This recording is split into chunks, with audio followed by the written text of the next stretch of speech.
السلام عليكم ورحمة الله تعالى وبركاته كسو دوادا جنالك دكتور حلانا كير aad ugu barataan mar kasta inaad ka dhageysataan casharada caafimaadka ama barashada daawooyinka farmakolojiga ah.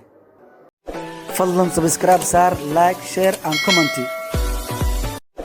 Cashirkeena caawa waxaan ku baran doonaa babarazine. Brand name-keeda babarazine. Daawadan waxay ku timaadaa tablet oo keliya. Indication or principal uses.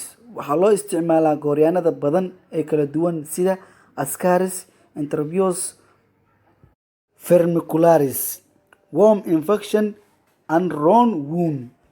How to drug work. Daawadan waxay suuxisaa gooryaanka kadibna waxay ka soo saartaa saxarada.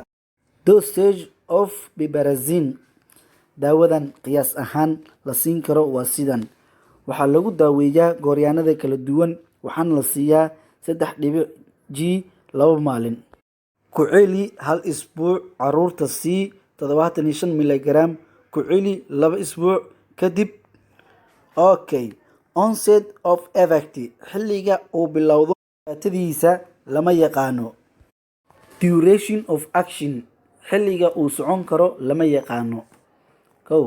Precaution. Taxadarka. Daawadan u isticmaal caruurta yaryar ma lahan dhibaato. Daawadan hooyada uurka leh way isticmaali kartaa. Drug interaction. Daawada aan la qaadan karin. Daawadan hala isticmaalin. Phenothiazine. Disease interaction. Cudurro la mid ah ma jiraan daawadan, laakiin qalal wuu ku keeni karaa dhibaato.